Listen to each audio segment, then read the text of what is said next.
Sabe o que eu não consigo entender? É ver operação policial no Rio de Janeiro, helicóptero no ar, tiroteio, bandido caindo, e logo em seguida tem gente chorando, xingando a polícia e dizendo que, coitadinho, era trabalhador. Mas peraí, trabalhador? O mesmo cara que vivia com um fuzil na mão, cobrando taxa de morador, vendendo droga na porta da escola? Tem alguma coisa muito errada na cabeça do brasileiro.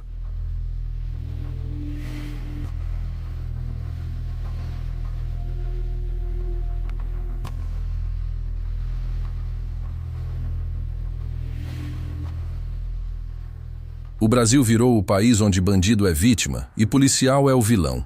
E o mais louco é que quem defende esses criminosos, na maioria das vezes, nem é parente deles. É gente da própria comunidade que sofre todo dia nas mãos do tráfico, mas mesmo assim chora quando o traficante morre. É surreal. Essas pessoas vivem oprimidas, pagam taxa para o tráfico, não podem abrir comércio sem autorização, não podem falar com a polícia, e mesmo assim, defendem os caras que oprimem elas. Por quê? Porque o medo virou costume, e o costume virou amor. Vieram direto para matar, só vieram para tirar a vida, muita morte.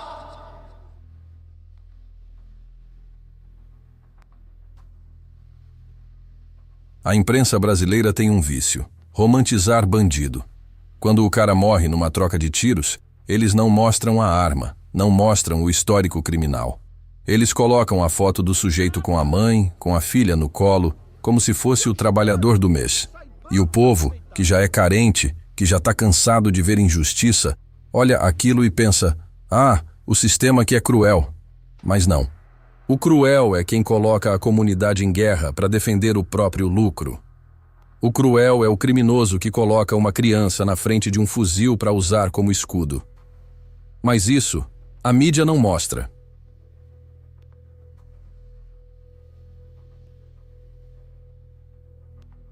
O Brasil criou um tipo de doença social, a síndrome do bandido-herói. Sabe quando o cara da favela compra uma moto, um cordão e um tênis caro e vira o exemplo para a molecada do bairro? Pois é, ele não virou exemplo porque trabalha, ele virou exemplo porque ostenta. E o jovem olha aquilo e pensa: pô, se ele conseguiu, eu também consigo. Mas não vê o outro lado. O cara tá condenado a morrer antes dos 25. O crime parece glamuroso até o primeiro velório. Depois disso, o que sobra é mãe chorando e vida destruída.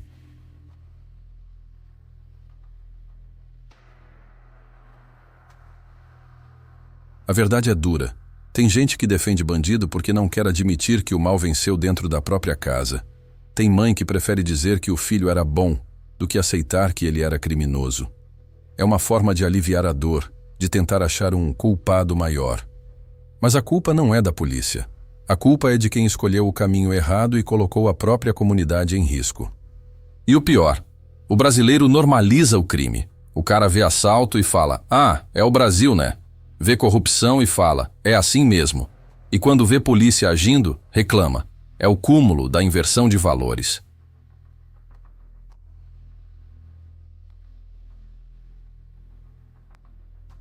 Enquanto o brasileiro continuar defendendo o bandido e criticando quem combate o crime, a favela nunca vai ter paz.